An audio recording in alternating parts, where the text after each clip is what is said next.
Good evening. It's 6:30, so we're going to get started. It's Tuesday, September 20th, 2022, and I'd like to welcome you to tonight's Columbus, Wisconsin City Council meeting. And our city clerk, Pat Gable, will now take the roll. Albright, present. Arnold, Present. Gray, Present. Motive, present. Reed, here. Rolke, Present. Steiner. Here. Everybody's here, so if you are able, please stand for the Pledge of Allegiance. Oh, that's, this one, right here. Sorry. I pledge allegiance to the flag of the United States of America and to the republic for which it stands, one nation, under God, indivisible, with liberty and justice for all. Tonight's meeting has been noticed in accordance with state statutes and local ordinances. So now I'm looking for a motion to approve tonight's agenda. Alder Motive will make a motion to approve tonight's agenda. Alder Rolke will second. It has been moved and seconded that we approve tonight's agenda. Is there any discussion? So all those in favor, please say aye. Aye. Anyone opposed? Okay. We have 3 people under correspondence and communications who have signed up to speak. I think, Joe Hammer, you just want to speak at the cow, is that right? Well, once now and once at the cow. Oh, So, okay. Would you like to go first?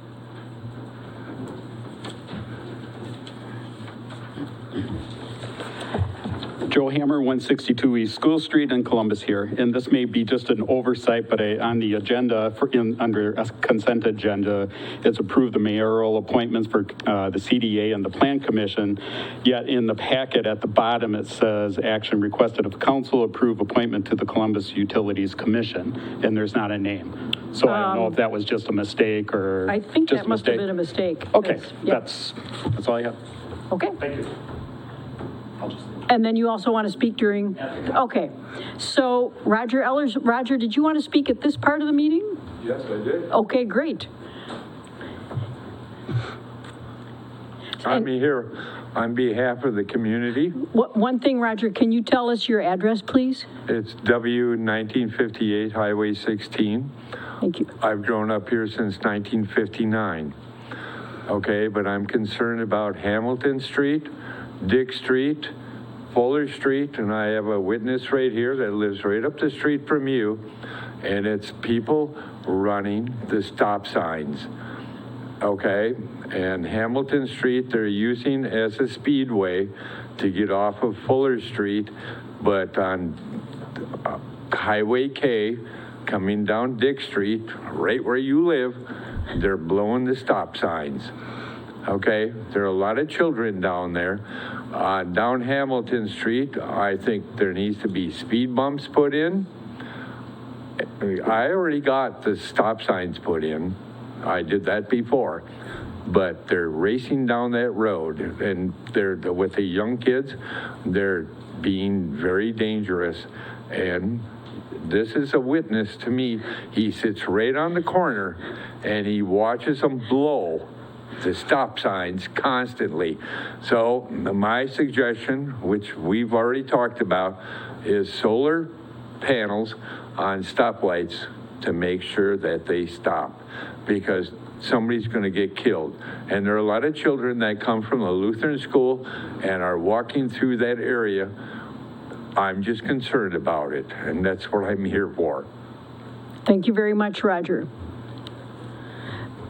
And then we have one more person who signed up. Ken, is it?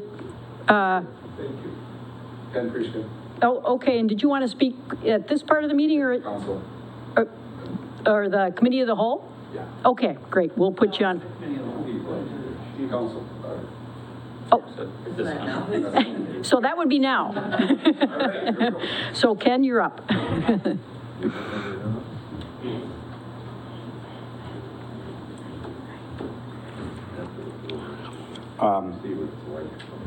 My name is Ken Prieskin. I am the newest operator at the wastewater plant here in the city of Columbus. And Ken, can you tell us where you live? I live in Hartford. Hartford? Oh, okay. I'm here today to discuss the newly proposed CDL training and employee retention program plans for the city employees. As I am one of the possibly several, or maybe I'm the only one, I don't know, but in need of obtaining my CDL, which was discussed prior to my hire that the city would cover. I did watch the previous city council meeting and would like to share my thoughts and opinions, as well as some facts that I have researched in regards to the 5-year proposed requirement stated for an employee on behalf of the city as part of the job description. And that would be for DPW or wastewater. First thing, and I'll try to make this brief, the required time frame of employee to employer commitment be made aware to the employee at the time of interviewing or at hire and not after the fact. Secondly, the CDO programs at statewide schools are all running about $4,000 to $5,000. Just as an example, a few of them: Diesel Truck Driving School, Fox Valley Tech, and Pro CDL are several of them. And they're usually 3 to 4 weeks long is their course, which is consistent with some vocational tech school, tech trade schooling, where other employers are offering similar on-job training opportunities or apprenticeships.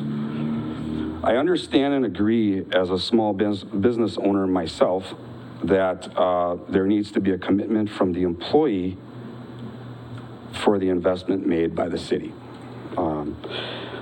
I am frankly surprised that this hasn't come up before, to be honest with you. And as coming from the private sector industry, it's been a standard practice for some time, you know, that if an employee wants to further their education for the purpose of their job, that there be, you know, some commitment, something worked out and signed off on. I have several examples of documented employee-to-employer contracts for obtaining a CDL, some from truck driving schools and some from trucking companies such as Roll Trucking and Crow Camp Trucking, just some statewide or local outfits that offer paid training through their business. All of them require an average 12 to 15 months of service after obtaining their CDL. So once their schooling is done, they're required to stay 12 to 15 months then. I also have other examples from other local, not necessarily apples to apples for this, what I'm talking about, but other industries such as plumbing for a $15,000 schooling that requires 5 years of schooling, 2 nights a week, and they require a 5-year commitment that they sign off on. That's 5 years. So, and just in the manufacturing, I know this area is heavy with manufacturing, it's usually a 2-year for any kind of additional schooling. And I know that because my family owned Triton Trailers in Hartford, which is one of the largest. Can I just ask for clarification? I'm not exactly sure, what is it that you are bringing to our attention, or would you like to So see? what I heard in the previous meeting was there was a discussion about what that time frame should be. Is Okay. it 5 years? Is it 2? Is it 3? Is it 1? What is it? And so I didn't really hear a confirmed time frame. So I'm here just as a new employee in this position, stating my opinion. And I guess I'm not real clear what your opinion is. Well, I'll get to that. Okay, we usually ask people to Okay. stay within 3 minutes, so. Okay. I'll yeah. get to that. I don't want to rush you, but Yep. anyway. So basically, I think 5 years is a stretch. Okay. That's not competitive for the city with other industries. It's not going to lure new candidates to work for the city. I don't feel, now that's my opinion, Okay. but I've done some research and looked at, what, other municipalities, even other municipalities that I interviewed at before I took this job. So, so my opinion is that 18-month minimum requirement for employees being sent out for training is fair to the employee, but also fair to the city so that the city recognizes a return on that investment. And that's also, I feel like, very competitive within the industry, not only wastewater, but municipality, other municipalities, as well as other industries, manufacturing and trucking.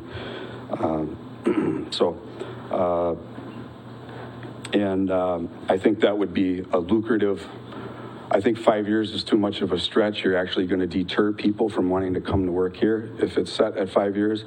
So trying to find that happy medium, I think, is the sweet spot. And that's, again, why I'm sharing my opinions. So Okay.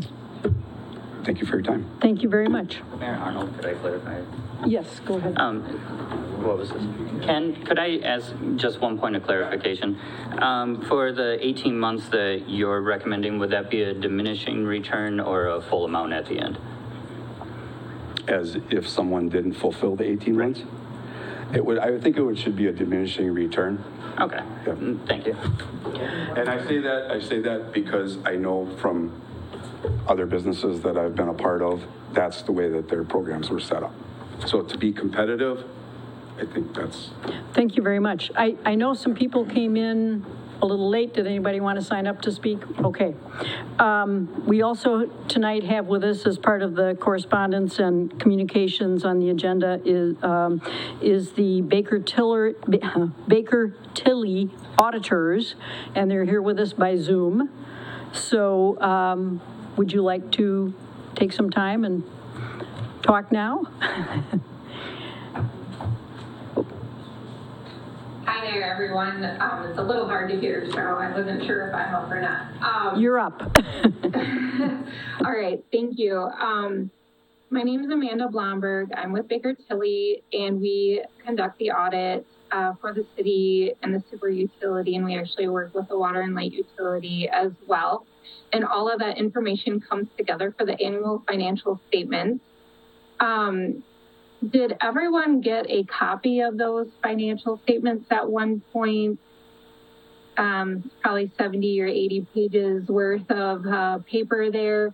There's also a report we issued called Audit Results, a letter.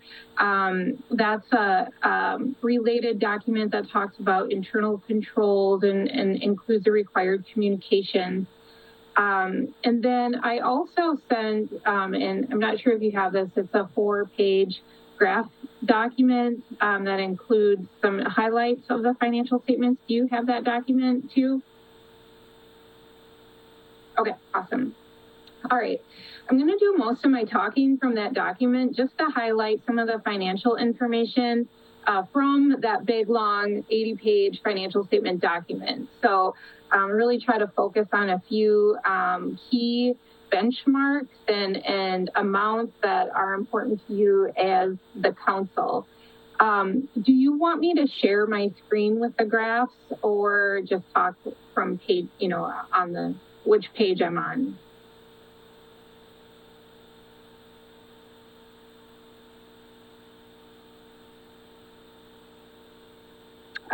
It's disabled.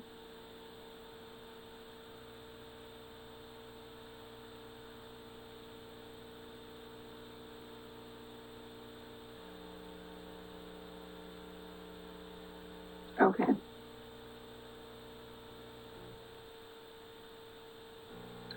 Okay, does everyone see that?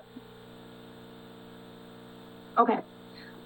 All right, so this is where I'm really going to focus my time. And the first thing that we're going to talk about is the general fund and its fund balance. So the general fund is the main operating fund of the city. It gets a lot of attention because most of the tax levy goes there, and much of the operating costs of just running the city go through the general fund. And so fund balance is essentially that fund's equity. So if we take assets minus liabilities, we end up with whatever is left over, and we call that fund balance in the governmental world. So this chart on the top here shows fund balance in total, 21 compared to 20. And then it breaks it down into a few different categories, which we'll go over what those mean here. The first, let's jump into this middle table here. This basically is a very summarized income statement, which shows the actual 21 revenues and the 21 expenditures for the year. And that comes out with a $225,000 addition to your fund balance. It's kind of noteworthy that the intention was to use some fund balance, if you see in the final budget column here. So you actually ended up quite a bit above that expectation there. But jumping back up into fund balance, so you'll see that increase of 225,000 is reflected in that total line. You'll see from 20 to 21, it increased by that 225,000. But then if we go down to the bottom, fund balance is divided into different categories based on the liquidity of the assets that are sitting in that fund. And so non-spendable fund balance is not liquid. It's basically, tied up in generally long-term type receivables that we can't liquidate right away. So we call that non-spendable because we can't really access it at this time. You'll see that increased quite a bit from last year. And so even though, your 225,000 increase, is reflected up here, more than that actually was added to your non-spendable fund balance. And this is really made up of advances to other funds.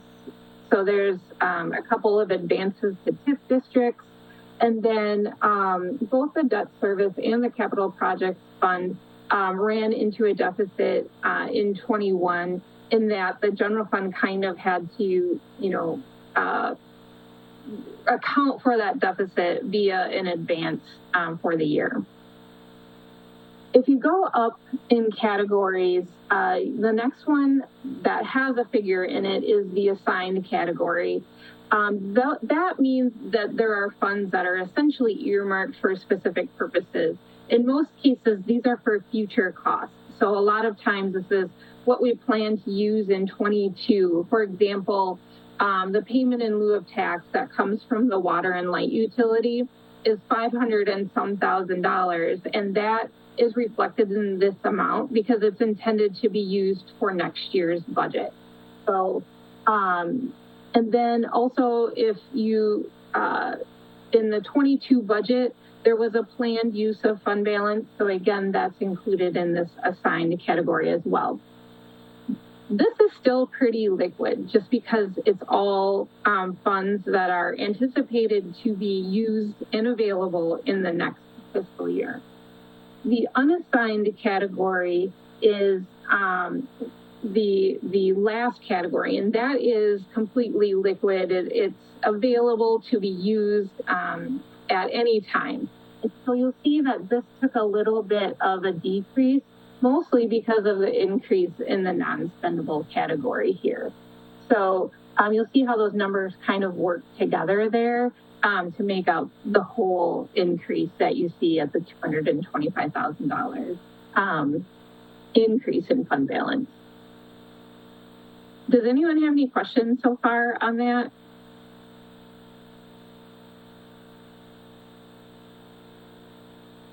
So if we go to the next page, this continues to discuss fund balance and trends out your fund balance levels and your available fund balance levels over time. And so the city has a policy that the goal is to have unassigned fund balance falling within 10 to 25% of your annual expenditures. And so that's represented by this range of lines, this kind of orange and black. The city policies addresses unassigned fund balance, and that's this blue line here. So you'll see that generally the unassigned amount has been falling within that range, even with the decrease over this last year. I also like to include this green line up here. This is your assigned and unassigned added together, and that's often a benchmark that outside entities will look at as well. So if you take a look at that, you're actually in around that 40% mark. So essentially what this means is that with your reserves on hand, you can get through 40% of your subsequent year with what you have, assuming no other revenues. There is a recommended minimum of around 17% or 2 months that certain government finance officers association would recommend. That's pretty low. So we generally see communities around your size shooting for 20, 30, sometimes even higher as far as a percentage. So you'll see that the GFOA really looks at this green line. So you're actually quite a bit above that recommended minimum. So even with the little decrease that we noted in the unassigned fund balance category, overall, that total is still looking pretty good when you compare it to your annual cost. Any questions on that?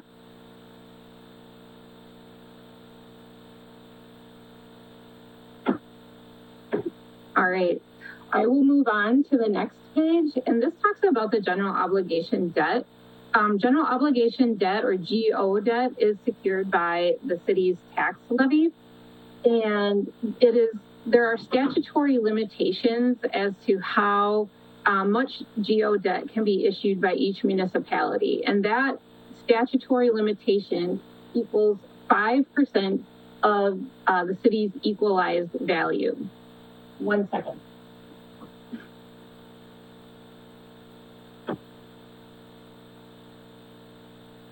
When your office doubles as the kids' bedroom.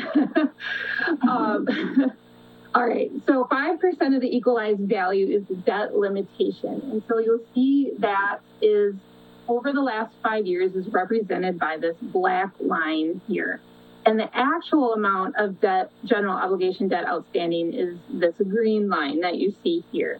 So at the end of 21, the city was at 36% of its debt limit.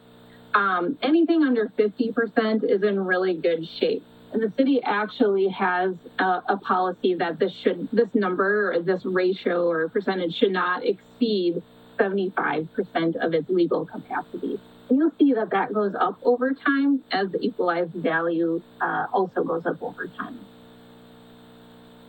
You'll see in this table here what the outstanding debt looks like. The city has most of the general obligation debt, which is typical, and in this case, the utility also has a little bit of GO debt outstanding. You'll see most of the utility debt is sitting in revenue debt. So any revenue bonds that are issued by Water and Light or the sewer utility are not reflected in the GO debt calculation. Any questions on that so far? All right, the last chart I have here is, again, dealing with debt service and how your principal and interest payments made by your governmental funds, so essentially supported by your tax base, compares to your annual expenditures. So here you'll see that over the last 5 years, it went from about 22% down to about 18% at the end of the year. Again, some benchmarks here. Generally, we like to see this under 20%. It just shows that you're not overextending yourself as far as, what your principal and interest payments look like on an annual basis compared to the rest of the expenditures for the city. And down here, you'll see how much principal and interest was paid actually in the last couple of years, and the expenditures that we're comparing it to for the year. So again, nothing concerning here as far as debt is concerned. Any questions on that?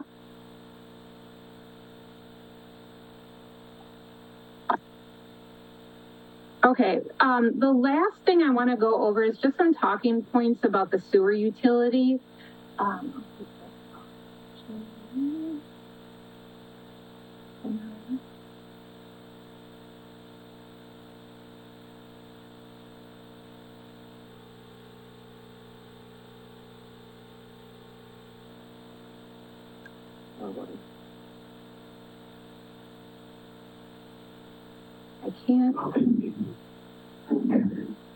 I can't. I was just trying to unshare my screen, so I'm not really sure where my meeting controls went, so I apologize.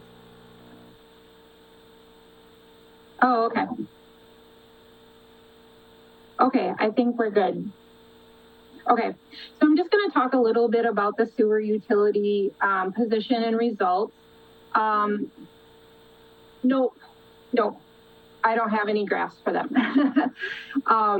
So the sewer utility is one of the enterprise funds. As you know, it is supported by the user charges, or what people are charged, or residents and businesses are charged to dispose of their wastewater.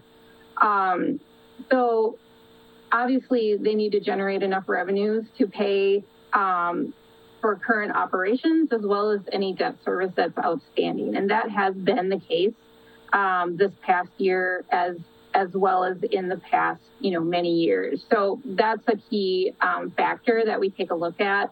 Can you pay, both your operations and your debt service? Are you cash flowing enough? And that is the case. One of the requirements of the revenue bonds is to generate enough income to cover your debt payments. And so basically the debt coverage requirement is 110%. So whatever your debt service payments are, you're supposed to be generating enough revenue to cover that plus 10%.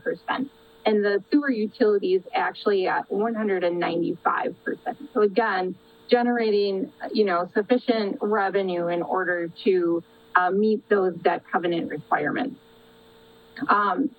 There is quite a bit of cash in the sewer utility. That's another item that we take a look at. However, most of it is either restricted or designated for specific purposes. So it's really not available. Whatever gets generated through, the revenue cycle process is pretty much getting used to pay for the operations. And then the last thing I wanted to point out was that sewer, utilities are generally heavily invested in, physical plant assets. So your sewer mains, lift stations, treatment plants. And so another factor that we look at is to say, how much of your plant that you own, all of your assets that you own, how much is financed by debt and how much is financed by equity. And currently, and this has been the case, it's been fairly stable over the last couple of years, only about 35% of the sewer utilities plant assets is funded by debt. And so again, as a benchmark here, we generally look to have that at least 50% or lower. And so you're again falling under kind of that general guideline as far as recommendations for where that percentage should lie. So that's all I had on the sewer utility. I'm happy to take any questions on the city information that I presented, or anything else that you might have a question on.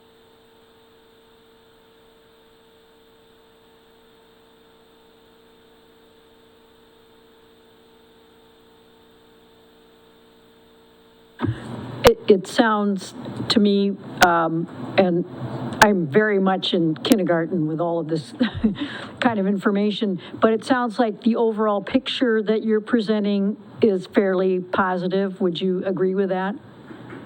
Yeah, you're definitely meeting your financial goals by, by looking at some of those metrics that we just went over. So, you don't have a high amount of debt, and your fund balance is sitting in a place where, you're within what your goal or your policy states. So you seem to be right in line.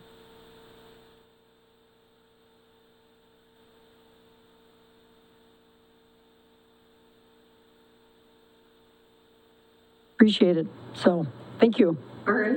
Okay. Well, thank you very much. We appreciate working with the city, and happy to answer any questions after the fact if something were to come up. Thank you. Have a good night. Thank you. Okay, we're going to move along now to the consent agenda. So I'm looking for a motion to approve tonight's consent agenda. Alderstein will move to approve tonight's consent agenda. Alder Rolke will second. So it has been moved and seconded that we approve tonight's consent agenda. Any discussion? All those in favor, please say aye. Aye. Anybody opposed? Okay, so now we're going to move on to new business. And the first item on the agenda tonight is to consider and take action on task order number 2022-10, the Folsom Street project. That, as was discussed at our last meeting, has been identified as a project to be completed in 2023. It's going to involve reconstructing Folsom Street between Farnham and Waterloo Streets, including the Waterloo Street intersection. And I think it's fairly straightforward. So unless anyone has any questions, I am looking for a motion on the task order. Alder Motif will make a motion to approve the task order for the Folsom Street project. Alder Gray seconds to approve task order 2022-10, the Folsom Street project. So it had... Sorry, I just wanted to add Yeah. one thing to clarify during discussion. Okay. This, with the sidewalks, Yeah, right. just so there's no misunderstanding later on, this is a project that will have sidewalks on one side, not both. There's some complicated grades and locations of the houses and things on the one side. So this would be similar to Hibbard Street, where it's on one side, not both. Just so that, again, we're on the same page, because I think our general desire is to do sidewalks on both sides, but in this case, it's not really feasible without increasing the cost substantially. So just wanted to make sure that as we approve it, that's kind of in your mind. Okay, so it has been moved and seconded that we approve the task order 2022-10. Is there any further discussion? So we will do a roll call on this. Gray, Aye. Motif, Aye. Reed, Aye. Rolke, Aye. Steiner, Aye. Albright. Aye. Motion carries. Great, thank you very much. Now we're going to move on to item number 2, which is to consider and take action on Class B alcohol license application for the Cardinal Lanes in Columbus, which is the new, or the revived bowling alley. And so I am looking for a motion to approve this alcohol license for a Class B liquor and fermented malt beverage license for Cardinal Lanes. Reed would like to, I would like to make a motion to approve a Class B liquor license and malt beverage for Cardinal Lanes. Alder Albright will second that. So it has been moved and seconded that we approve the request for the Class B liquor and malt beverage license for Cardinal Lanes. Is there any further discussion? All those in favor, please say aye. Aye. Is anybody opposed? Okay, moving right along. We're going to go on to number 3, which is to consider and take action on the CHLPC Rest Haven restrooms. And you may remember that last time we discussed the possibility of locking the restrooms that will be in the historic rest haven, except when the rest haven is actually rented out and being used.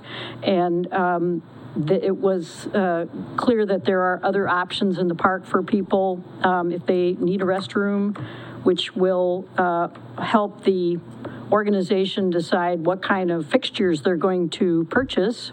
So I am looking for a motion to, I guess what we are asking is to approve the rest haven, keeping the restrooms locked. Is that accurate, Kyle? Right. Okay. So that's what we're voting on, to honor their request that the bathrooms at the rest haven remain locked during the rental season and park hours, once the renovations are complete. So I'm looking for a motion.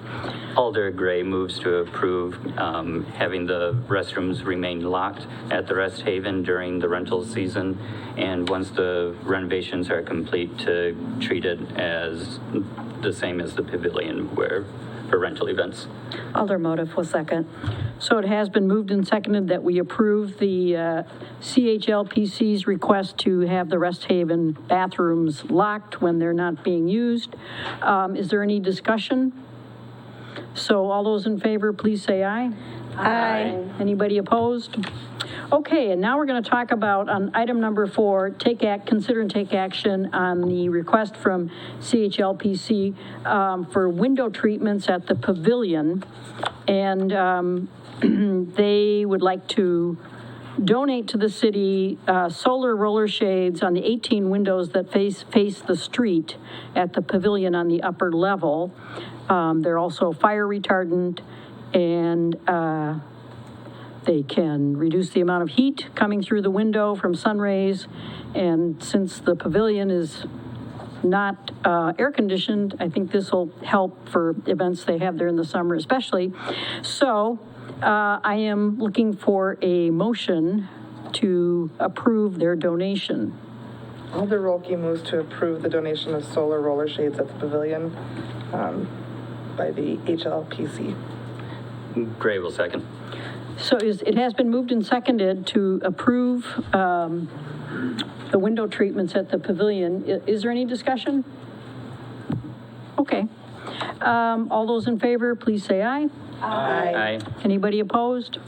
Okay, great. And now we are moving on to consider and take action on resolution number 18-22, the Columbia County Library Tax Exemption.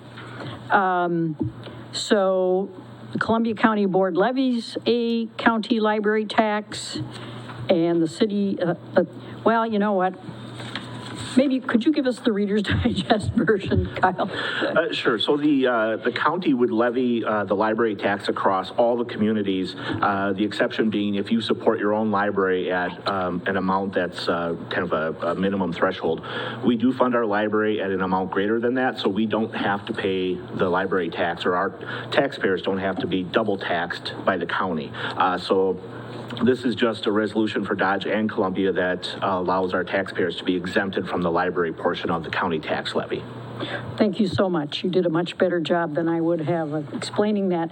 So I am looking for a motion on resolution number 18-22 for the Columbia County library tax exemption, and then after that we'll move on to the Dodge County library tax exemption. Alder Albright can make a motion to approve resolution 18-22 Columbia County Library Tax Exemption. Alder Motive will second. So it has been moved and seconded that we approve the Columbia County library tax exemption. Is there any discussion? All those in favor, please say aye. Aye. Anyone opposed? Okay, and now we have pretty much the same thing for Dodge County, since You know, we're part of Columbus, resides in Dodge County.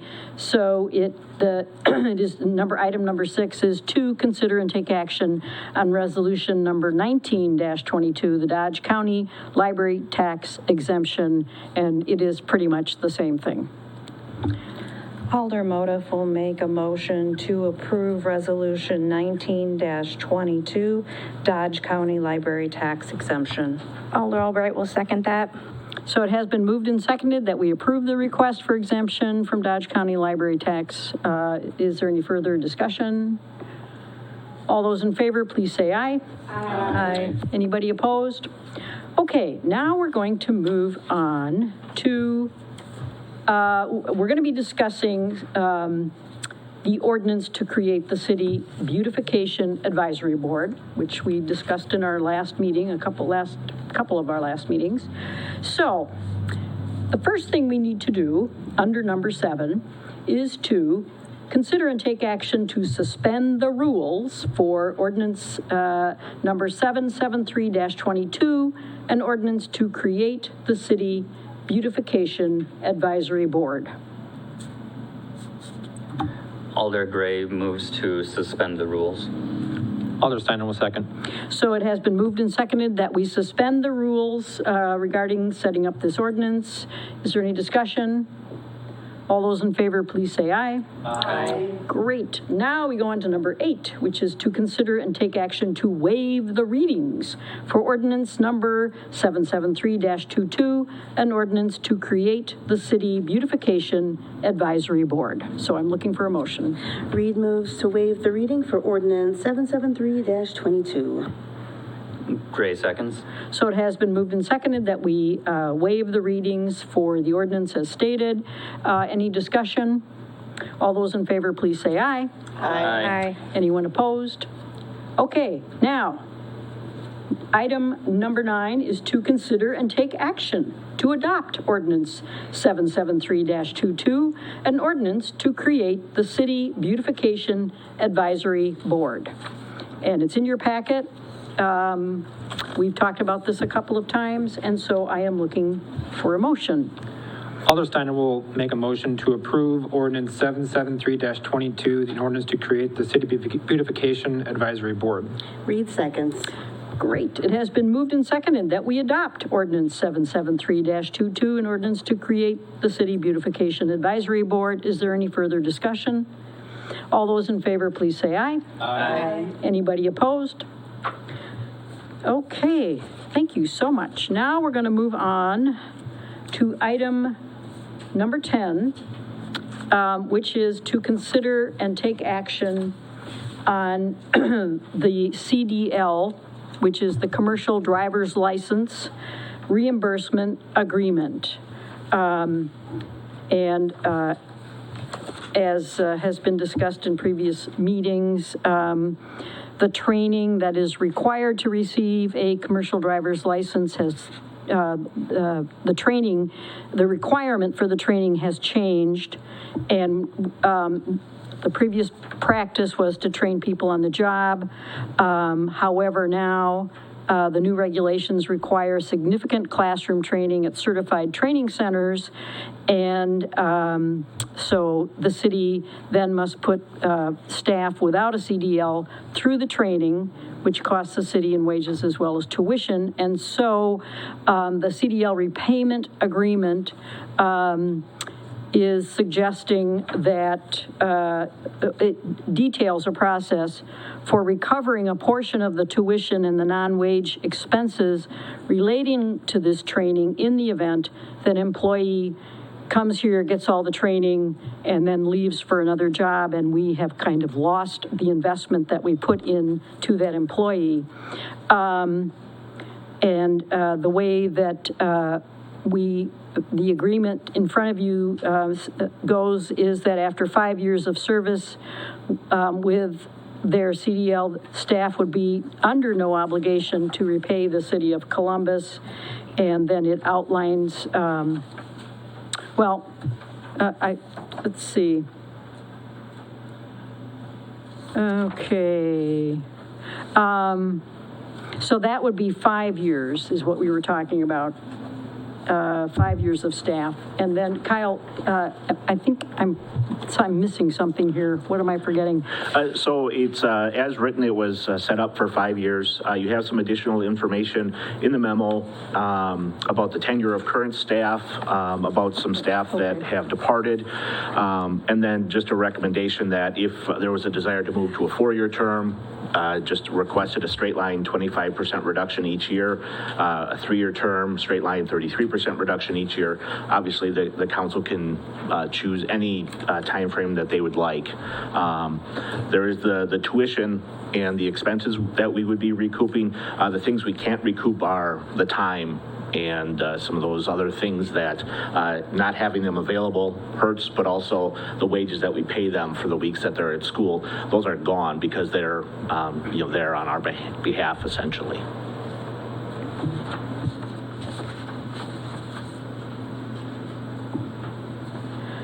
So I am looking, Sarah, Actually, yes. Trina was first. Oh, sorry. Thank you, Yes. Sarah. Yeah, I would like to discuss the idea of shortening the term to either 2 or 3 years. I agree, and I was thinking 2 weeks ago that 5 years sounds like a huge emotional commitment. Oh my goodness. Thank you. I agree with Trina 100%. I was going to recommend 3 years. I also agree. I thought 5 years was too much also. And Ian, do you? So I think the big thing with, if I'm remembering correctly, I don't think we really came to a conclusion on the amount of time. I think all of us were kind of up in the air about the amount of time. I do very much appreciate Ken giving us some, his opinion and some of the information he gathered. I do find that helpful. I was hoping to get a little bit more information on what the status quo is for something of this nature. But I do agree 5 years is a lot for, because we're talking about approximately, how much, about $5,000 is the current training amount? Yeah, the training is $5,000 plus then their Plus salary the that we wages, can't but recoup. we can't recoup that anyway. What do we typically allocate for most staff per annum for training? It's usually done by a group, like each department has an amount.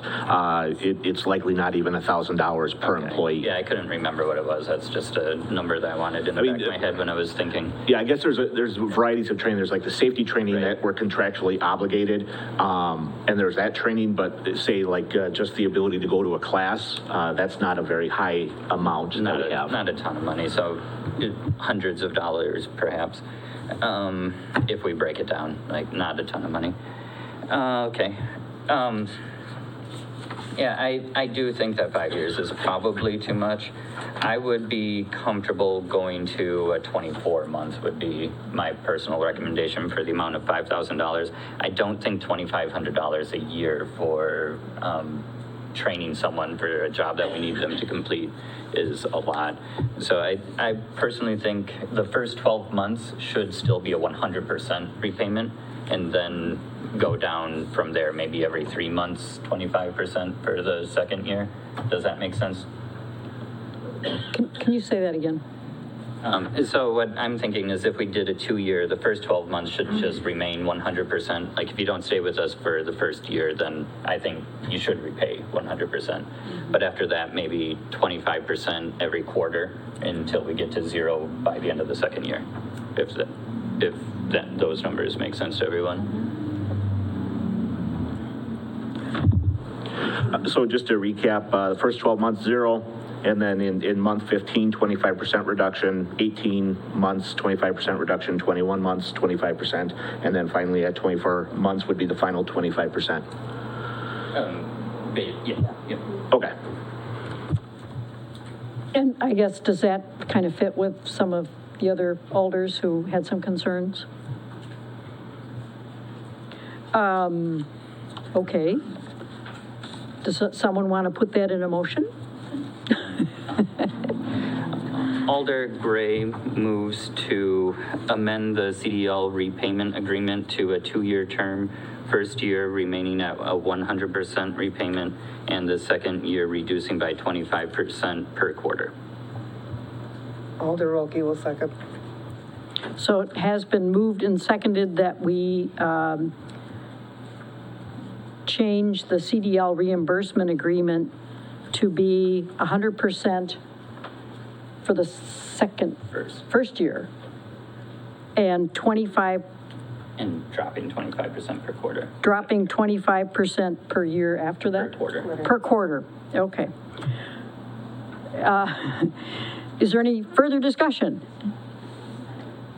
Okay.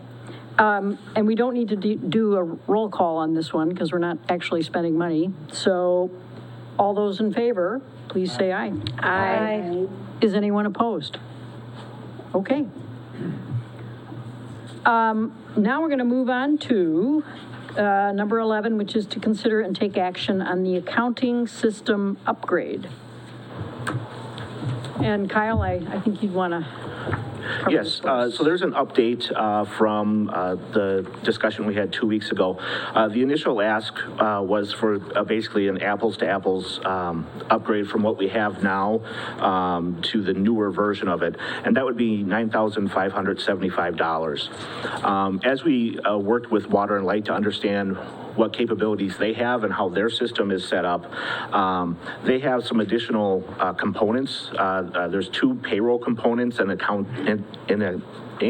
accounts payable component, and that adds $13,000 to the upgrade, but then puts us on the same platform. There's a couple things it also does. Currently, DPW has a manual barcode scanning that they generate your time reports that you can see how they allocate their time. That system's actually, like all of our equipment, seemingly getting outdated, and the scanners are getting old. The software is definitely old. We have to have a special computer that's a standalone just to run the old software to download. So the timekeeping system would automate that and get rid of the physical barcode scanners. Additionally, with the AP function, we would be able to remotely use the AP system, so we wouldn't have to run bills up to City Hall from different departments. Jerry could scan something down at DPW and it could go right into the AP processing, the invoices right there, and the approvals become automated as well.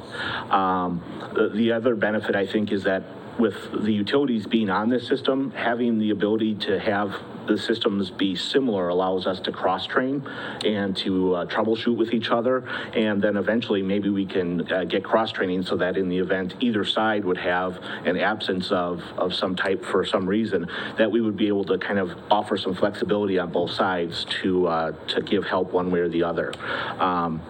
Long term, we're kind of hopeful that we could get on one system and reduce our maintenance costs by getting just to a single accounting system versus 2 accounting systems. But that's a little bit down the road yet. I think there's some issues with the federal employer identification number we have to iron out, but ultimately that would be the goal.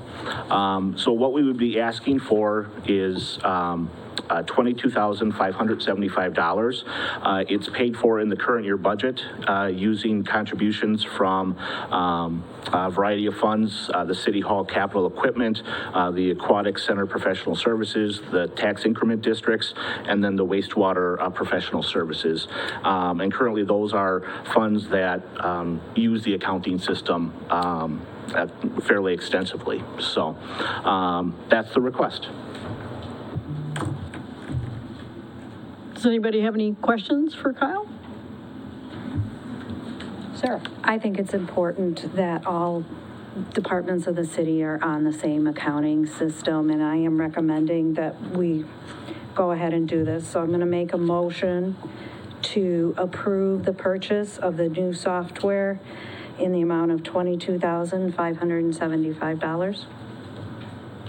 Alder Gray will second. So it has been moved and seconded that we approve the accounting software in the amount of $22,575. Is there any further discussion? I just had a question. Sure. Is the Water and Light part of that process that's going to be using this software as well, or is it just wastewater? So currently, the utilities have this same exact system that we're going to be going to, but currently it is only for the electric and the water. Currently, the sewer, the sanitary sewer and the storm sewer are on our current system.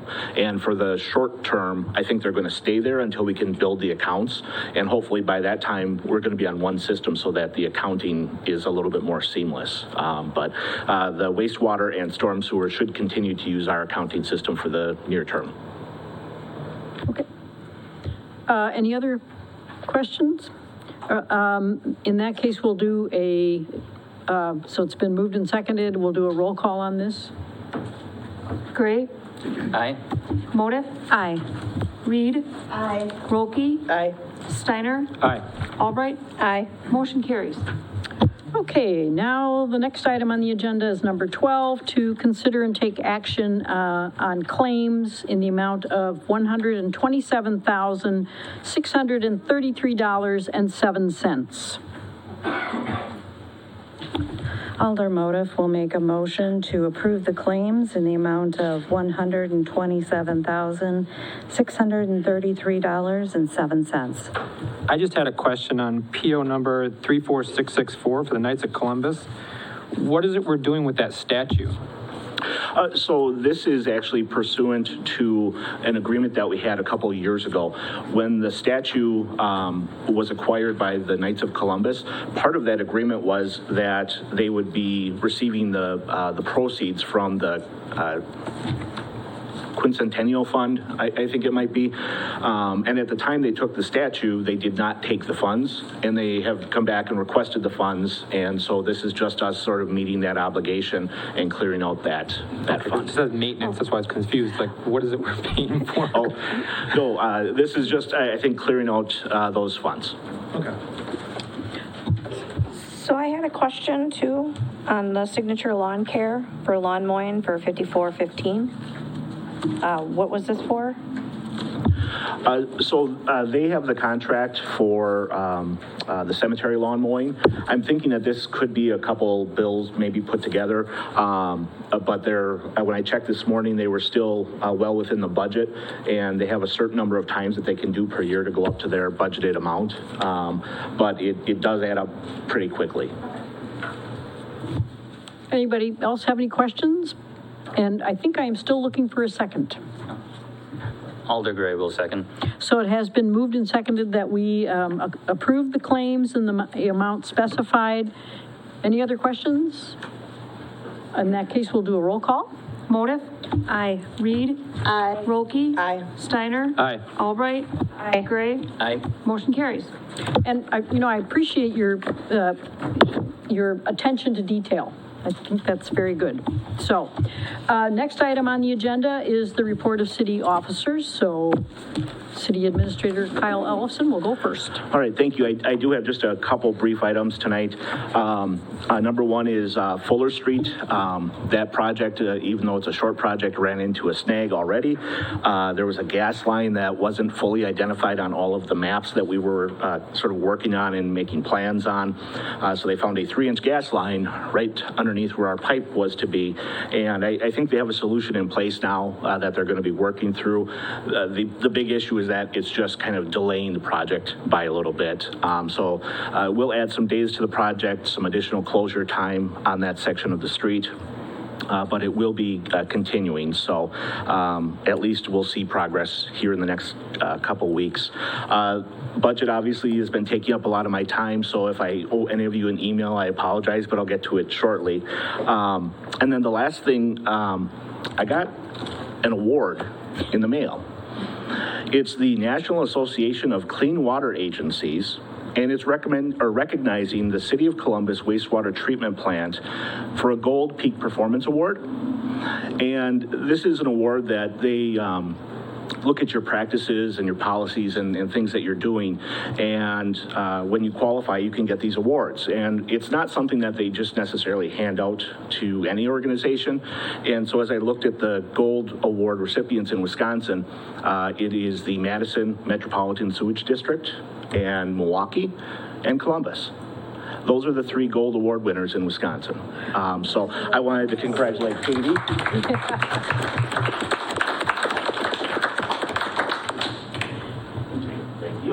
So congratulations, Katie. That's quite an honor, really. Thank you so much for all you do. And yes, I think it's a great award, and it kind of does recognize that the staff that we have are putting in a lot of efforts to make the wastewater treatment plant high quality, and Katie's doing a great job, and so are all the staff that we have. So I just wanted to make sure that we awarded it at a time where she could be embarrassed in public, and so I think we've accomplished that. And that's all I have. Okay, you know, there are a number of interesting things going on in Columbus, especially for a town of our size. So I just want to shout out to the Columbus Historic Society and Columbus Historical Society and the library, because I think they were part of this too. Last week I attended a program, it was actually at tea time, sponsored by the CHS, and I think the library maybe sponsored it too, if you're familiar with it, Trina. Maybe not, maybe I'm wrong about that. But anyway, it was a program about the German soldiers, prisoners of war, who were stationed, or housed rather, they weren't stationed, they were prisoners. So they were housed right outside Columbus, just down by the old canning factory, with, you know, the antique mall, during World War II. They were shipped over here after they were captured, and what their life was like and what it was like for Columbus residents to have these prisoners in our community, and it was really fascinating. So,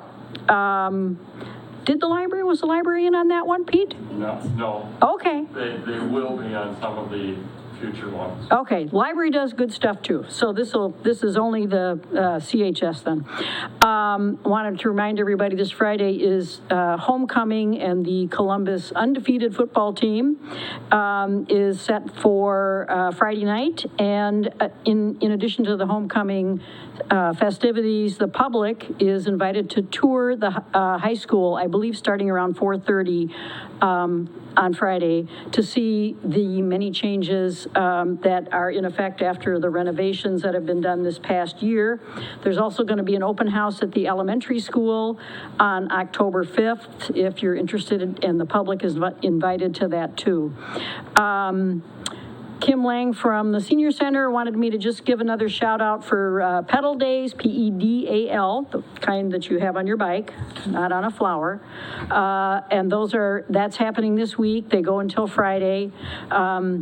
They have pictures at each of some of the locations in Columbus, like the hospital and City Hall and the school district, the aquatic center.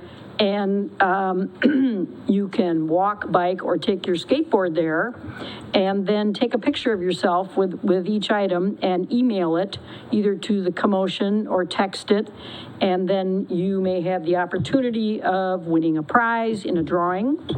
And the rec department would like you to know that if you need a helmet, the Kiwanis Club has donated helmets, so you can get a free one up until Friday I believe right at the Columbus Rec Department. And Amy Jo Myers would also like me to remind you that the deadline to enroll for 4th through 8th grade girls basketball is tomorrow. And the games will be Saturdays only, with Thanksgiving weekend off, and they go until December 10th. So you can enroll by going to MyRec. And the Columbus Public Library does have some events coming up. One of them is Thursday night at 5 o'clock with, this is a live virtual event with author Jim Henderson to talk about his book, 3 Practices for Crossing the Difference Divide. And there'll be a book club, a hybrid evening book club on Wednesday, September 28th. That's next week. Ms. Helen is going to have a teddy bear picnic on the front lawn of the library on Saturday, the 24th at 11 o'clock a.m. And so after you go there, then you can go to Oktoberfest and dance some polka. I have some music and food out at the pavilion. There's also going to be a car show and an authors and artists show on the lower level of the pavilion, and that goes from 2 to 10 p.m., and that's it for me. So now I'm looking for a motion to adjourn. Alder Gray moves to adjourn. Alder Steiner will second. Moved and seconded that we adjourn. All in favor? Aye. Okay, we are adjourned. All right, everybody, I have, it's 7:34, so let's take about 10 and be back by 7:45.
right, good evening, everyone. I have 7:42. Today is Tuesday, September 20th. I'd like to welcome you all to the Columbus, Wisconsin Common Council Committee of the Whole. And with that, if our city clerk, Pat Gable, could take a roll call. Albright. Here. Arnold. Here. Gray. Present. Motive. Present. Reed. Here. Rolke. Present. Steiner. Here. Thank you. And our meeting was properly noticed. So next up is to approve the agenda. If I don't have any comments, concerns, or alterations, I'll take a motion. I'll move that we approve the agenda for tonight. I will second. I have a motion from Mayor Arnold and a second from Alder Rolke. All in favor? Aye. Any opposed? All right, agenda is approved. Next up is citizen comments. First on the list, I have Joe Hammer, if you'd like to.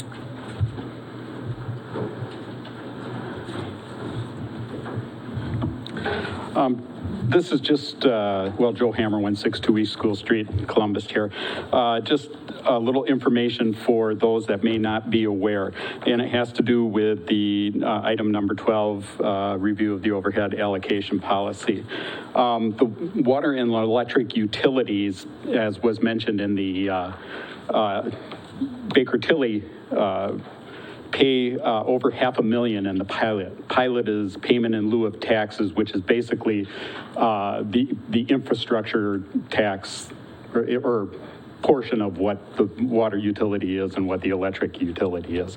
And one of the benefits of being a public power utility is that you get that money. If we were fed, if Alliant Energy had this territory, there's over $300,000 that you would not get because the investor-owned utilities do not have to pay any type of a property tax on that. So just something to keep in thought as you review your policies. So thank you very much. Thank you, Joe. And then during the break, Ruth mentioned that she would also like to speak. Would you or Henry like to come up? All right. She's going to say exactly what I think she should say. If not, he'll follow. Good evening, everyone. Can you hear me okay? Yes. I'm attended the CDC meeting last week, and we're hopeful to get funding for the pavilion upgrades for the heating and cooling system, the vermiculite removal, which possibly could have asbestos in it, and then insulate the building, so then we could move forward with a heating and cooling system. And we'd like to, we're definitely going to look into how energy efficient that can be for the future. And I'm here representing HLPC tonight. If you have any questions or concerns, and we're always dreaming, was also brought up that two things, I guess. One, our bids were from 2019 when we reviewed all that, and so the pricing could be more. So if there's extra, we'll definitely take it. We'd put it to good use, and a little sneak preview on the future a little bit.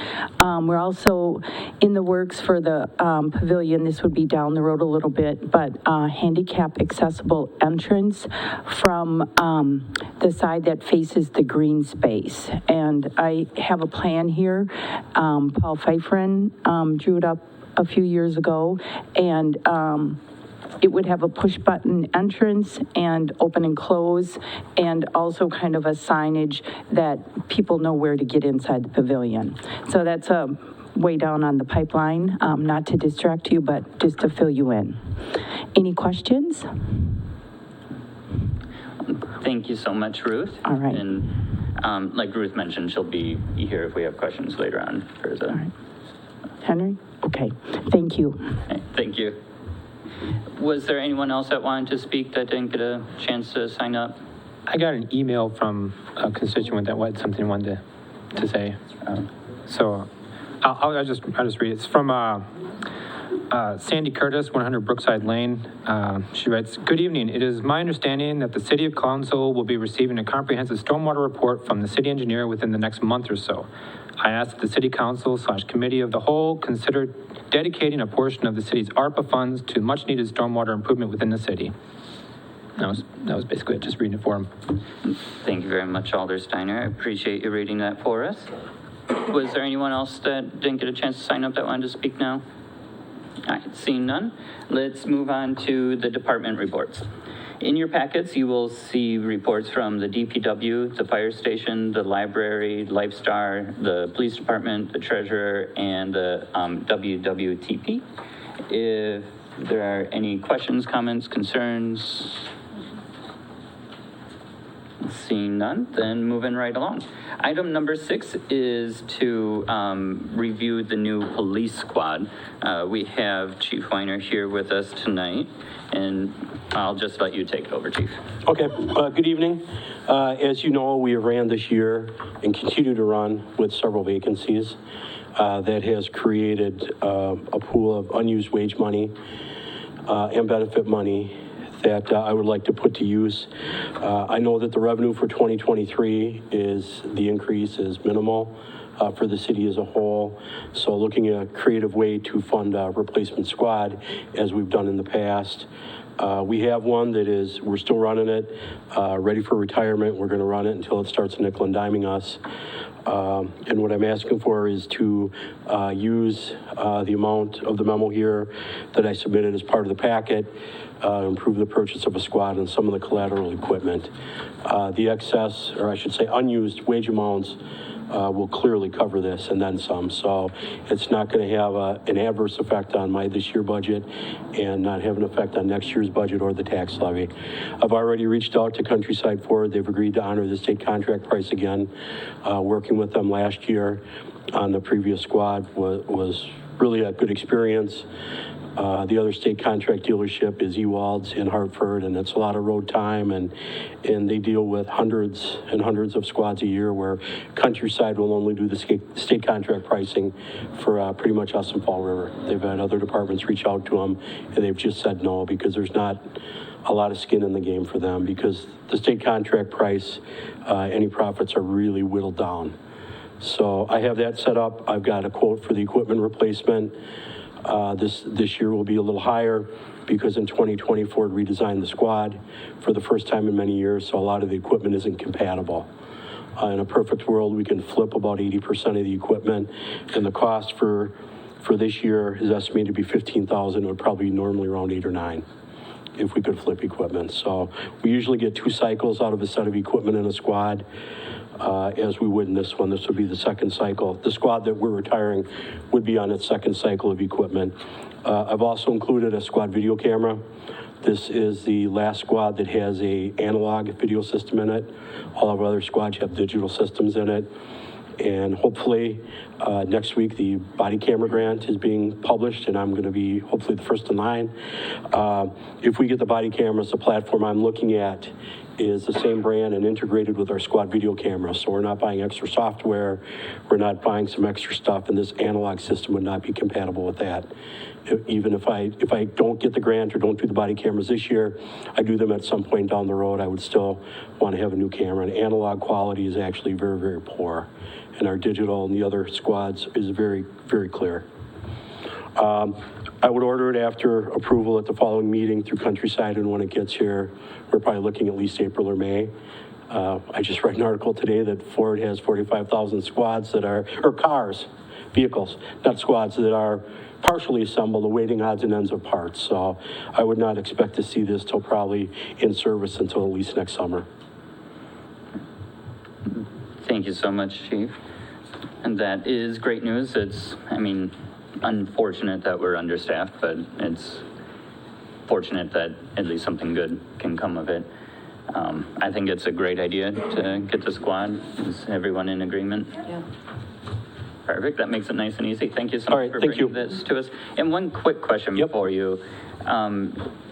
So there's more in unused wages than is needed for the squad. If we don't get the grant for the body cameras, is there enough to cover the body cameras as well? I don't know if there is other plans allocated for that money. Okay. I have the $11,500 state grant that the governor released the ARPA funds to every law enforcement agency in the state, and I'll be willing to apply a chunk of that. I have another need that I was going to apply some of it to, but we're looking to start up hardware, software, install. We're probably looking at the upper $20,000 range at least, so I would not have enough to cover that, but that would be an option.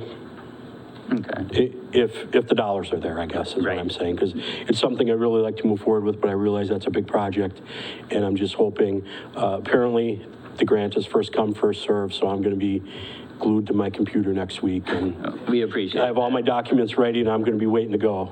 We appreciate that very much. You always do a lot to make do with everything, get the most out of everything, so we appreciate that very much. And if for some reason we aren't able to get it, I think we should look at trying. I think it's important for us to have. I do as well. So, all right. Thank you so much, Chief. Thank you all very much. All right, then next up is the updated fee schedule. If Brandon, if you'd like to cover that for us. Good evening. If you remember, late last year, maybe even early into 2022, we brought forward an updated fee schedule that hadn't been updated in quite some time. Last year, got a lot of those changes reflected. So this here's just a few minor ones. The senior center rentals went up. They were actually left off of the list last year. A couple of the pool membership rates went up. Cost of some of the DPW permits went up. We increased the dog license late fees to try to kind of combat the lateness of getting those issued. There are two that are still not finalized yet. One is a conditional use permit renewal fee that will be coming from the Plan Commission, hopefully at their next meeting, so that'll be ready for the council meeting in early October. And another one is the grave openings, which has to be set by the cemetery board. There's been a discrepancy on what they've been charging and what they're actually paying out to the contractor. So that could see a significant increase, but we of course need to wait on them to make that decision. So, which at this point, we're not sure when. Thank you. And so one of the big ones that I'm interested in potentially increasing would be the pavilion. I don't see an increase there. Is there any thought? She's not here, but I believe she did not propose an increase on that for this year.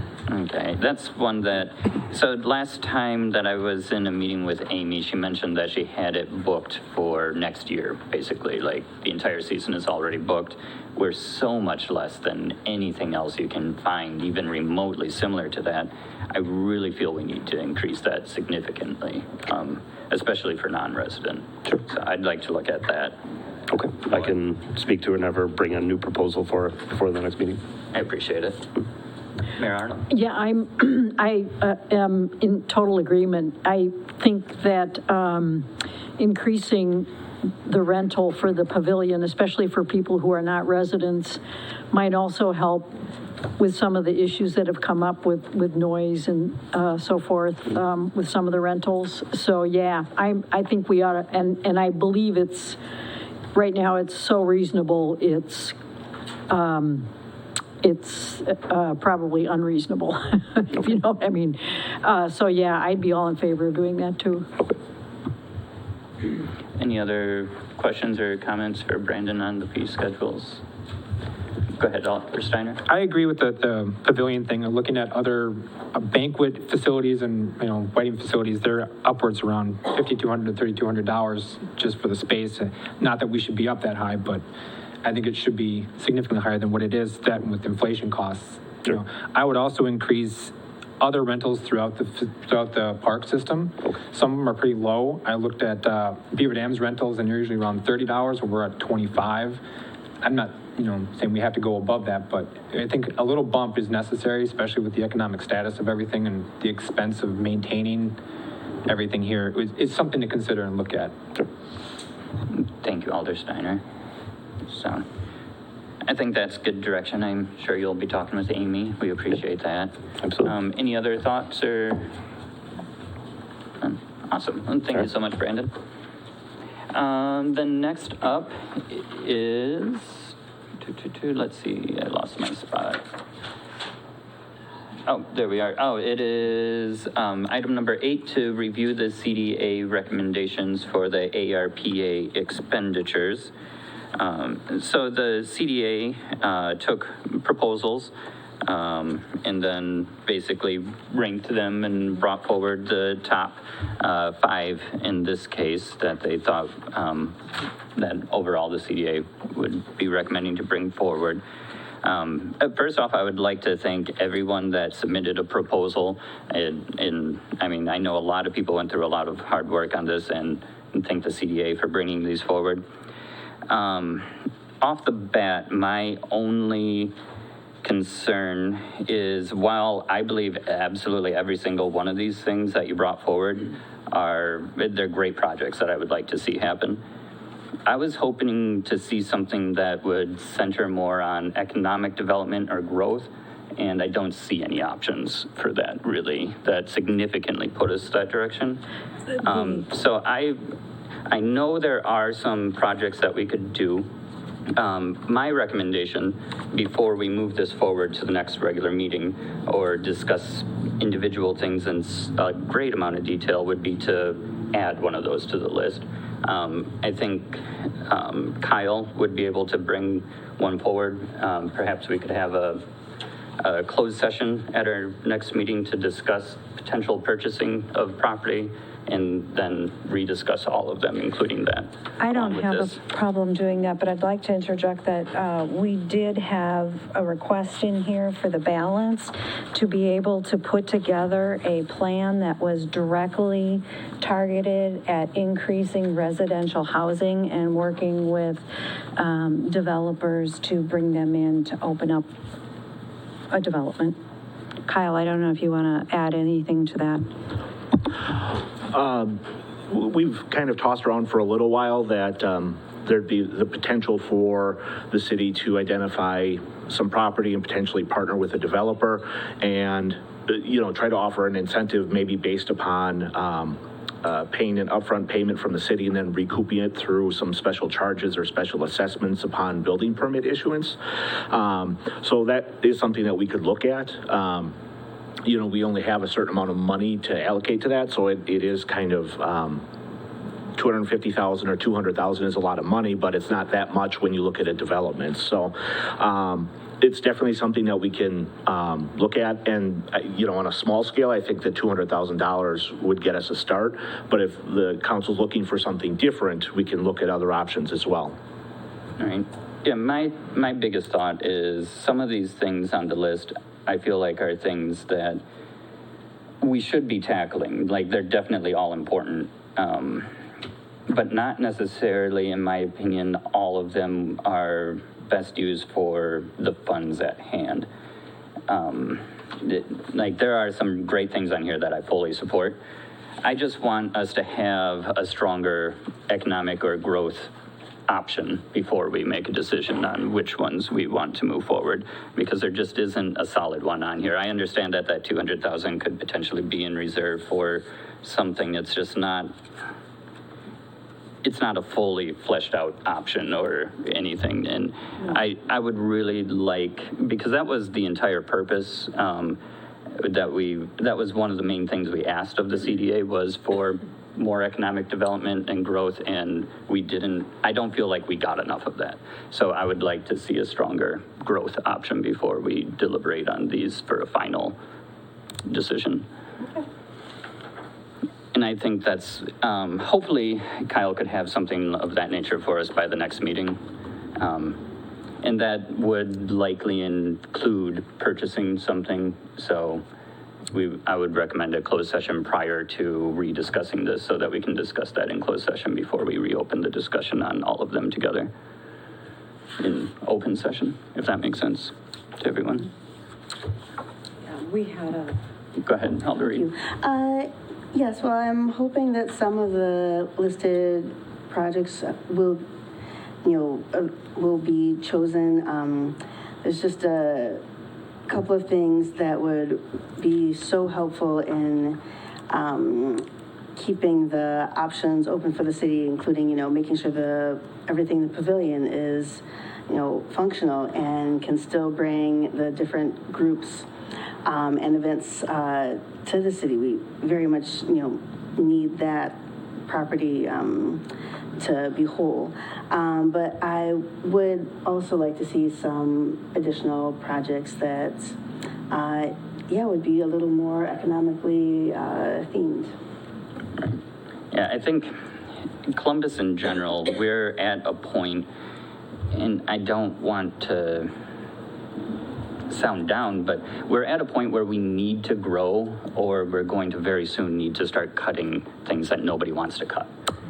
And this is a very unique opportunity to try and create some of that growth so that, we have a pavilion to rent out, and we have a fully functional rec department, and we have a pool, and we can maintain a senior center.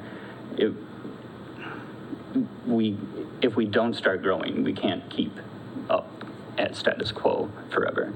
That's one of the, sounds a little dismal, but I mean, it's reality. And so I really want to see some sort of growth. We need a greater tax base. I think it's possible to accomplish a lot of these, if not all of them, and do something of that nature. I just want something more specific that we all look at before we make a final decision.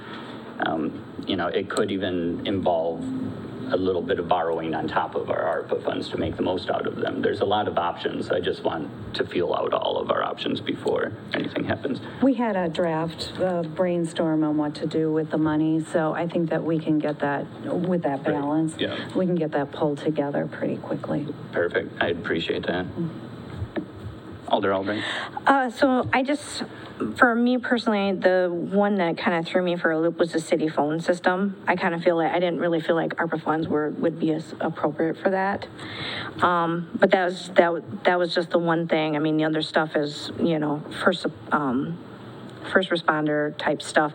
Then the other thing I wanted to mention, and I just wanted to put this out there, one of the things that didn't get approved were cameras for around the pavilion and vandalism and stuff. And, with all the work we're putting into the pavilion and with other stuff that's going on in bathrooms and stuff, and I'm not saying that needs to be used through ARPA funds, but I wanted to put a bee in somebody's bonnet to maybe think about putting cameras at least at the pavilion and that area. Thank you, Alder Albright. We have had incidents before, so that's, I respect that. Any other, go ahead, Alder Steiner. I just want to say, looking through all these on the CDA, and there were not a lot of economic options, there were a couple there, but the biggest appeal to most of these that we had was the cost savings to the city, and that cost savings can then be put forward towards a lot of economic development in the future, since not everything's going to happen tomorrow, but these are going to be expenditures that are going to come up, and that's the biggest appeal that I saw that we had through the 5 that we have listed here, as well as the 200 that we're allocating for city growth. So I'm not opposed to doing this closed session. I'm just stating that this is why these options are here as opposed to some other options. Thank you, Alder Steiner. And just to follow up on the phone system, there's a couple things there. One is our phone system, the smaller upgrade is needed just to continue using our phones. So we've had some trouble at DPW and with voicemail, and he did find a part to make it work for now, but that's not going to last forever. The one issue that relates directly to the pandemic is as we move staff around, or if we have to respond and change work locations, we're going to be waiting months for each line to move. It doesn't happen quickly on our old system. We have an old a phone system mounted on the wall in the basement, and it is where it is. There's very little functionality to it, and we lost voicemail capability for a while, and so what we do is heavily based in telephones and people being able to contact us for a variety of things, and us being able to contact other people. So the phone's related pretty heavily to the response to the pandemic and our ability to function in a future pandemic or a future emergency. Thank you, Kyle. Yeah, and that makes sense. And like I said, I think absolutely every single one of these has merit, and I would like to see all of them happen. I just want a little bit more of that economic component before we make a final decision. I'm not against any of these things happening, if that makes sense.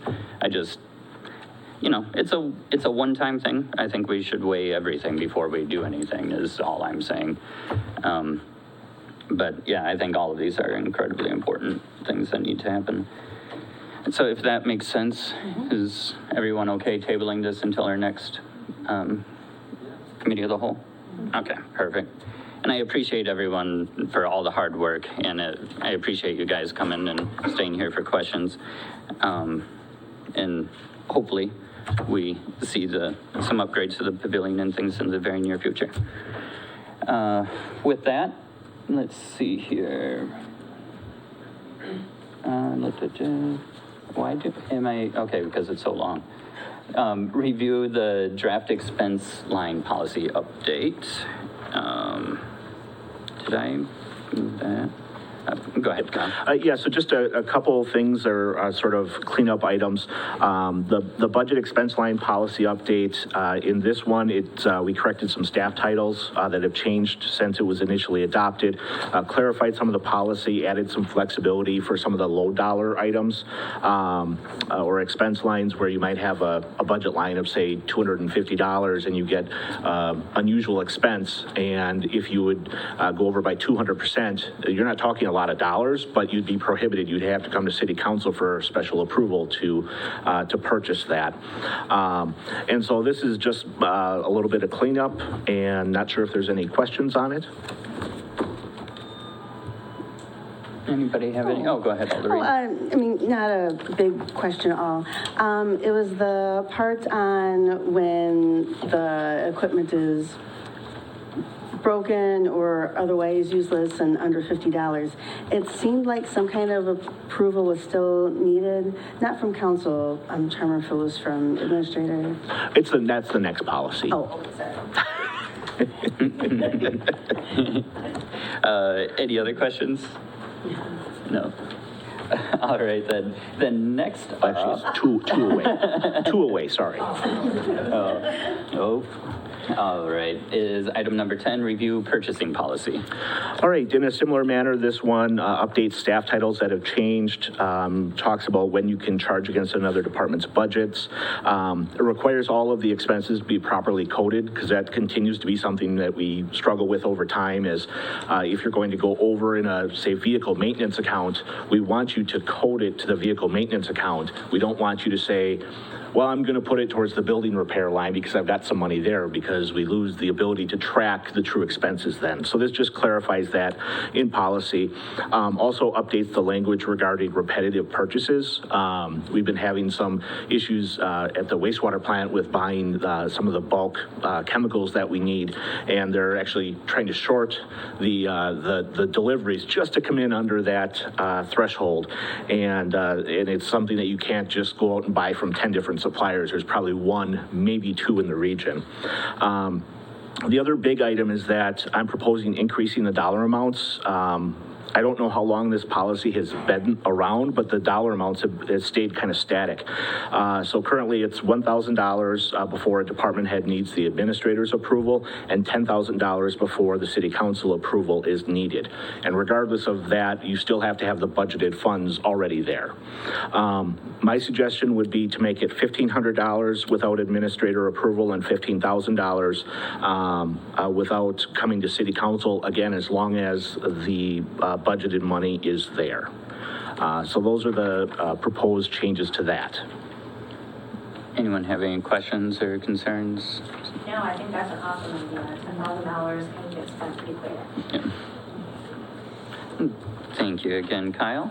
And then next up, the long-awaited is the item number 12, the review overhead allocation policy. All right, believe it or not, we're updating staff titles, and we're adding some language that is aimed at streamlining the disposal of items that are low value, broken, unusable, or unserviceable. And the way we're doing that is that if items that qualify as that, it's basically with the consent of the administrator and treasurer. If the value is less than $50, the proceeds still go to the equipment replacement. Currently, even if it was a $3 something, in theory, should come before the city council for ultimate disposal. And we want to eliminate that. I know Scott at the fire department has an air tank or air compressor that's broken, and we keep going through a variety of I guess exercises to try to get rid of it, and it's junk. No one wants it. It's scrap metal. But the protection there is that you have the administrator and the treasurer both kind of saying, yeah, this is under $50, so that you don't have someone saying that the brand new pickup truck we bought is probably not worth anything and selling it. Now, that's obviously an exaggeration, but the protection that you want is that you're not selling equipment that is still usable, serviceable, and has value for a cut rate price, and then buying new stuff behind it. And so that's the intent of that, that check.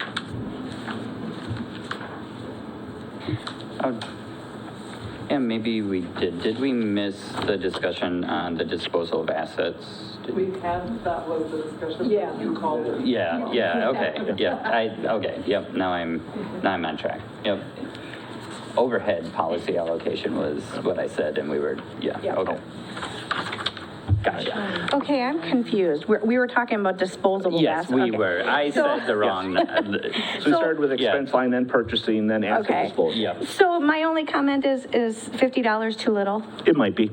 I would think $100 might be a little bit more reasonable, and at least personally.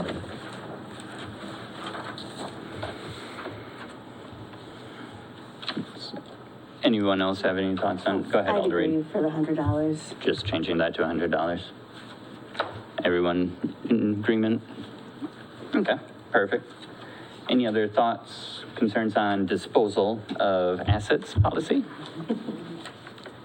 All right, then now we can talk about the review of the overhead allocation. All right, so this is a new policy. As we looked at the utility changes, what we don't have is a consistent way of deciding kind of how the utilities pay what they pay. And there is really two things. You know, one is the payment in lieu of taxes, which is really supposed to be representative of a tax payment to the municipality. And it should be covering your parks and your ambulance and your fire protection and all the services that that you receive as an entity in the city. The overhead refers more to the internal business services that it takes to run the municipal corporation. So that refers to more things like the statutory positions like the clerk, the treasurer, the mayor, the council. The administrator is not a statutory position, but it's one that has been adopted by ordinance. And so trying to take those positions that serve as kind of that overall umbrella serving the entire, again, municipal corporation.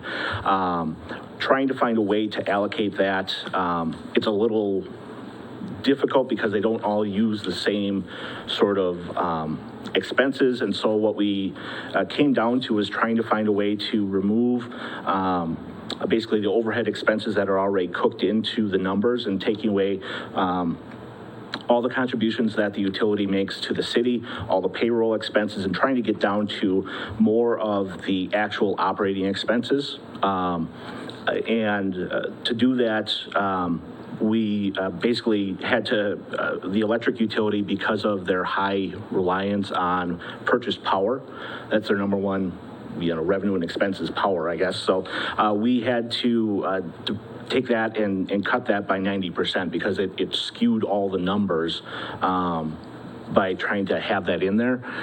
So we had to reduce it like that. So this would be something that we could apply consistently year over year. It looks backwards at actuals versus budgeted or anticipated expenses. And so it would give us a consistent way to move forward where we could all know kind of what the practice is, and then it would be the same year over year. Right. That makes a lot of sense. I mean, I can't think of a better way. Anyone, thoughts, questions?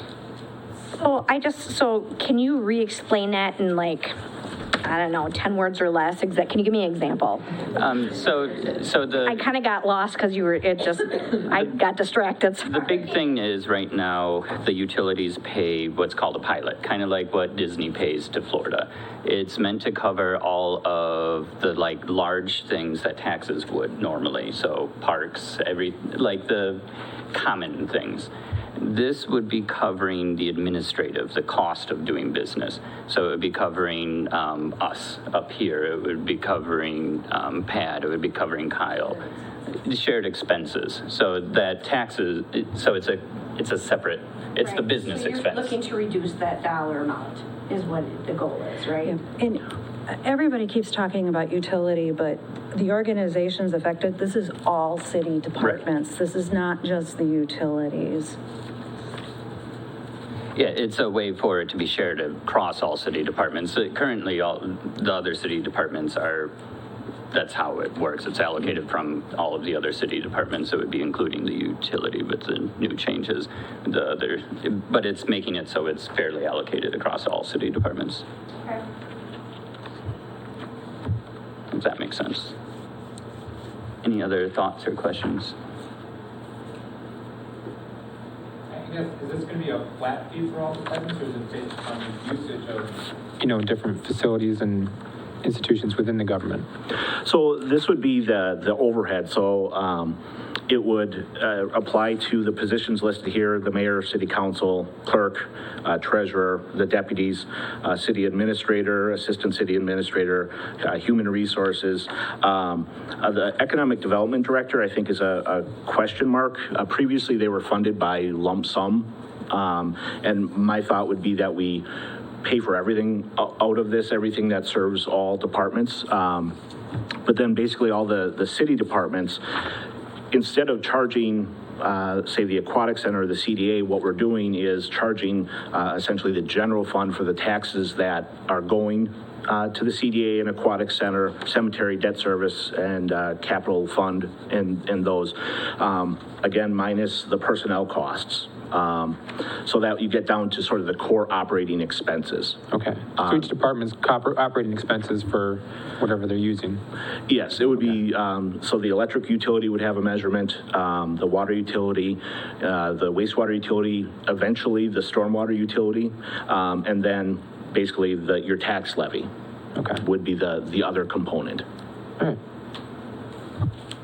Thank you, Alder Steiner. Any other questions or thoughts? Is everyone okay moving forward? Okay, perfect. Then let's see, next up is the draft budget. All right. Well, you have before you, I think it's 49 pages. This is a very, very rough draft. There's a lot of information we don't have. It is also a good representation, though, of where we're headed. So a ton of information we don't have yet.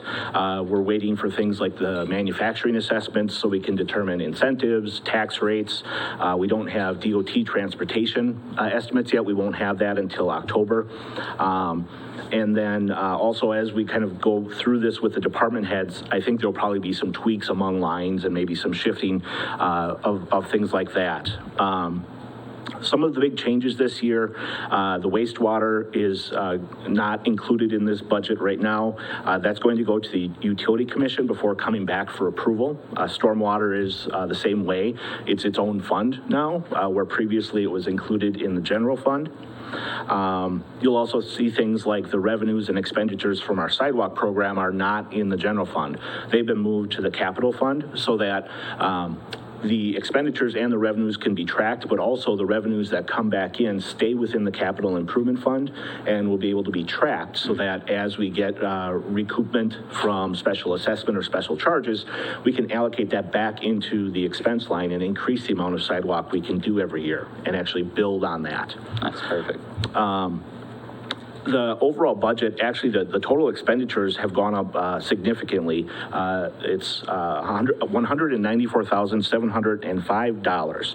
In large part, that's due to the retirement of TID 3 and the ramifications on both the revenue side and the expense side. The TID fund did cover a lot of expenses for us, but also as that tax levy freed up, it gives us revenue. So some of the big items, health insurance this year was up by about 10%. Regular insurance was up significantly as well. We know that there's inflation pressure on just about every line, from services to equipment and supplies and labor, including our own. Right now, what we have budgeted in there for wage adjustments is 3.5% just for planning purposes. I think that we'll be able to maintain that as long as nothing substantial or significant changes in the budget numbers that we have. The tax levy contributions right now in this rough draft, they're down in economic development, but they're up in every other category. The three largest ones are increases in debt service, capital projects, and the storm sewer, which has obviously had a zero contribution last year. Debt service, we have a lot of new debt, so that is gone up substantially. And then capital projects, we've had the desire to sort of implement our plan and start funding some of that with tax levy contributions paired with debt service. So those are the things that have kind of made up most of the increases there. And as I mentioned, we did achieve some of the goals with the capital equipment plan, but it's not really fully where we wanted to be. We had hoped to actually bring in more tax revenue into that fund so that it could build fund balance and pay for future expenditures kind of on a smoother, smoothed out basis where you'd pay more some years. I should say you'd pay the same all the years, but then your expenditures would go up and down so that you don't have expenditure restraint issues in the future. Currently in this budget, we have a roof at City Hall. Our roof over the auditorium is leaking. That's about $115,000, we think. The way that is paid is by the one-time closeout funds from TID 3 as they take the fund balance and allocate it out to the underlying taxing jurisdictions. We think that'll about match the expense. There's a fire engine included in there, but I believe that's going to be delayed a year, but we do have the funding available for that. We're working with the rural group to get their funding kind of squared away. The Folsom Street construction is in there, including the street and the storm sewer improvements. Sidewalk repair is in here.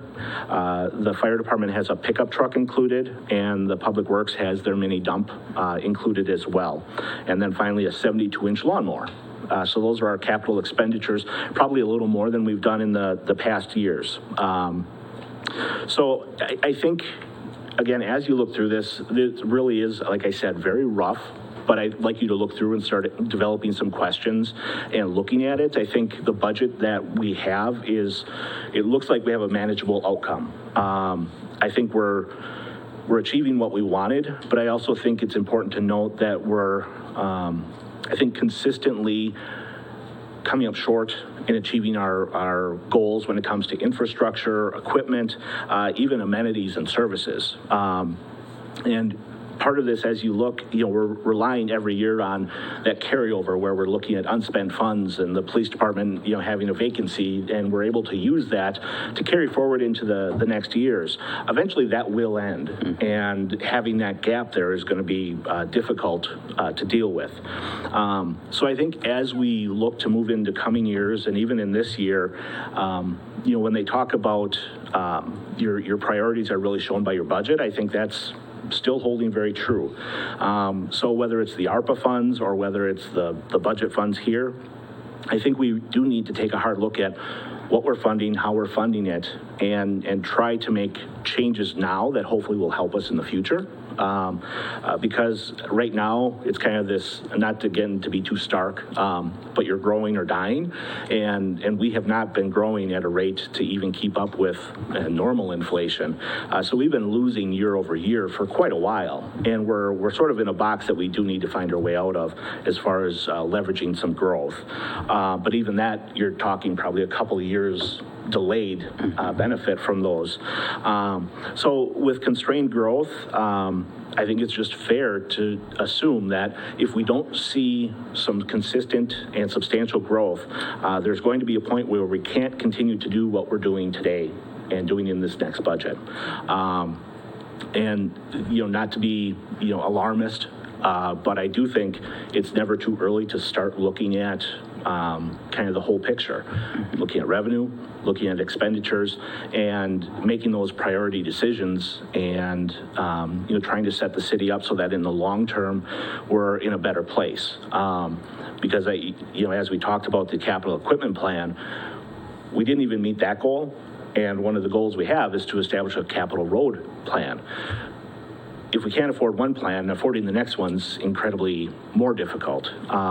We do have, one more big bump coming next year, as Enerpac is probably going to have their final year. So we'll have a one-time infusion of cash, but it'll be on a recurring basis. But we've already accounted for some of that in our capital equipment plan. So even though there's that money coming, we've already kind of put it towards keeping our equipment going. So again, not to be alarmist, there's a lot of work in front of us, and I'm just interested, I guess, to have any questions you have on this budget. We'll obviously have a lot more solid information in 2 weeks, but if there's anything the council wants to look at or evaluate or have me do to look at our options, that's what I'm here for. And maybe that's something that at a work session that we do have plans for those. Maybe that's something we want to toss around some ideas on how we can help one side or the other or both with revenues and expenditures. Right. Yeah, I think that could be a good use of some of the additional meetings that we had proposed would be more of a work session. My one question about like fire truck and things, I can't remember what is the percentage that we pay versus like the rural fire departments? Well, it depends on the truck. So for example, both the chief's truck and the pickup truck that we'll be replacing, they pay 0%. Although those are primary response vehicles in a lot of respects. And when it comes to tankers, I believe they pay all of those costs. Some engines get split. The ladder, I don't think, gets split. The rescue got split 50-50. It's kind of all over the board. It's a lot of things. And it's not really, every truck in there can go in the city, and every truck in there can go rural. The pickup truck that we're replacing for the fire department is one that happens to pull their all-terrain vehicle, and that arguably would be used far more in a rural setting than in the city. Right. So they're, again, paying nothing for the vehicle that pulls it. And this is not to knock the group. It's an agreement that doesn't seem to make sense anymore, and I think the agreement's at fault, not either side. Right. And we just need to, as the opportunity comes up, make it better. Yeah, I think that's a big thing. That's kind of what I was getting at, is a long time ago we were talking about a fire district. I would really like to see work going forward with trying to create one, because I mean, like the 50-year plan, all sorts of things. There was a lot of talk about a lot of investment in our fire station that we just quite obviously do not have to invest. I think that's one of the only viable ways to accomplish even a small fraction of what was discussed to accomplish with the fire station is a fire district. So I think working on something like that could be a large asset in our budget, is trying to get a fire district together. Oh, go ahead, Alder Albright. So when we are going through this, so we do have scheduled meetings with residents and whatnot. So when are you going to have your year-end journal entries in, so that we know where, you know, if insurance fees need to be allocated out to separate deposits? And it's because until that information is distributed where it needs to be, we can't really get a clear picture. And more importantly, we can't relay that information to the resident. Mm-hmm. Those should all be entered soon. Currently working on them, still getting a lot of information from departments that okay. And with the auditors. All right, thanks. Thank you. Aldermotive? I have a question on the compensation study, and when is that going to be completed, and what's the process, so we know if we have to make significant changes in the budget? So I talked to him just after a meeting with the mayor today, and I think he is targeting the end of next week to have it done, and maybe a final, more polished up version after that. One of the things we asked for is phasing. And that's one of the things that I think is going to be valuable, to say, here's where we are, here's where we think we should be. How do we get there? Because it's not really feasible to do this in 1 year if we are under on wages, which we believe we probably are. So I think that'll be part of a strategy, and I think trying to keep the wages in the budget for this year will help us from falling further behind.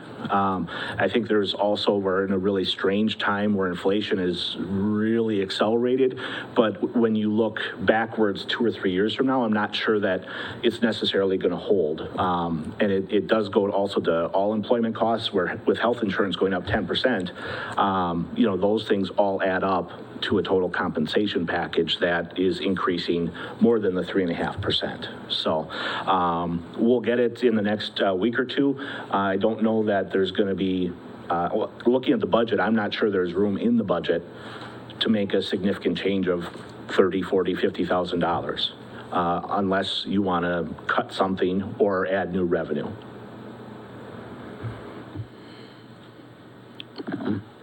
That's kind of the reoccurring theme that I don't like to say, but it is a big thought that we have to, like, our wage study is coming back, and we are certainly going to be below.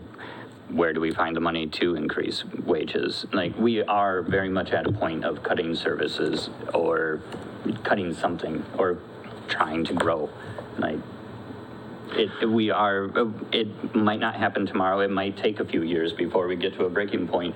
But if we don't start taking action now and figuring out the direction that we need to go and where to go and how to get there, then we're going to be reactively cutting services very soon.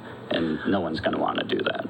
Yeah, I think one area, and this is, you know, just it was a conversation that had come up regarding some of the budget changes, and in the municipal court, the amount of taxes that they requested to support their operation increased by about $9,000. At the same time, the revenue that comes into the city increased by $2,000. So essentially now we offer the amenity and the service of a municipal court, which makes it really convenient if you've been written up for speeding or disorderly conduct or vandalism. It makes it convenient to come to court in the community. Although, I mean, there are a lot of people that aren't from this community that get tickets as well.